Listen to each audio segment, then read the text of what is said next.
Hi everybody. Last time we looked at David the shepherd. Today we're looking at David the king. And while King David is famous for his military strategies and being an incredible warrior, for us doing a crash course in Jewish history, the part of King David that is most important for us to consider is him as a spiritual leader. And in fact, his military campaigns were always motivated by his relationship with Hashem and the responsibility that he felt for the Jewish people in terms of connecting them to Hashem. Even today, we live with the legacy of King David and his spirituality, and most famously with the Psalms, Tehillim. And the Psalms of King David are among some of the most beautiful poetry in human history and have influenced not just Jewish culture, but other monotheistic cultures and also secular culture as well. Psalms like 23, the Lord is my shepherd, I shall not want. Psalms like 27, the Lord is my light and salvation, whom shall I fear?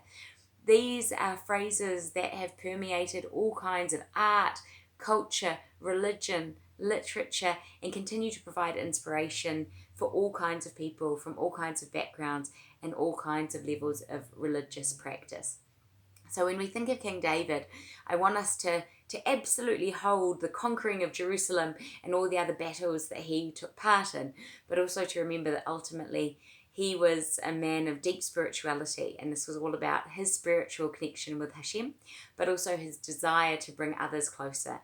In fact, we read about when he's conquered the city of Jerusalem, and he is so overcome with his love for Hashem and his joy at this moment that he's dancing through the city to the extent that he embarrasses his wife, Michal, the queen.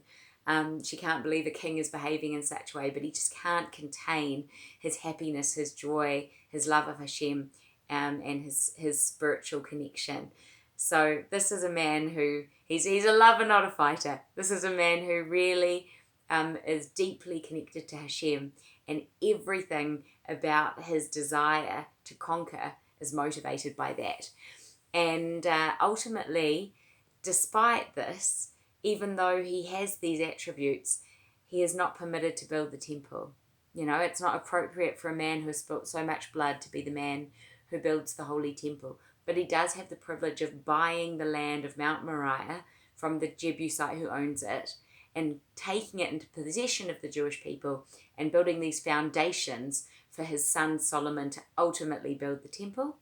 And not only that, but we also see that the dynasty that he creates that starts from him sees us not just through the royal line, that the kings of Israel must come from David, but ultimately through to the time of Mashiach, that we know that the Mashiach will be a descendant of King David. So it's a story that's not just about the conquering of this one city, but about a whole trajectory that is going to be the path of the Jewish people from here forward. Now, it's been over 440 years since the Jewish people have entered the land of Israel, and Jerusalem is a non-Jewish city. And the time has come for it to be conquered. And yet, at the same time, we might ask ourselves, why this place? Because strategically, it makes no sense. When you look at the capital cities of different countries around the world, if they are cities that are not landlocked, it's almost always a port that's the capital city. Even if they're landlocked, it tends to be a river port as well. There needs to be some kind of water transport. And we know that at this time, there are two major trade routes that are going through Israel, and a more logical place for a capital would have been the port of Jaffa, Tel Aviv today. And yet, that's not the case. It has to be the city of Jerusalem. Has to be Mount Moriah that is the site for the temple. And it takes us all the way back to the Akedah, to Abraham sacrificing Isaac, being stopped by the angel, this incredible promise that is made to Abraham that's reinforced with Yaakov, with Yitzchak, and down through the generations. This has to be the site of the Holy Temple, and David is the one who has the privilege of conquering Jerusalem. So we're looking now at the most strategic and important battle that the people of Israel have ever faced, and the one that is going to result in the beginning of the Jewish relationship with Jerusalem as the capital of the land of Israel, even though that relationship predates King David by so many years. What I'd like to look at next time is what happens when King David's son Solomon comes to power. Because we're not going to have time to go into it today, but King David does not have an easy time as a ruler. You think you've got family problems? I hope none of your children have ever tried to kill you and take your throne. This is what King David has to deal with.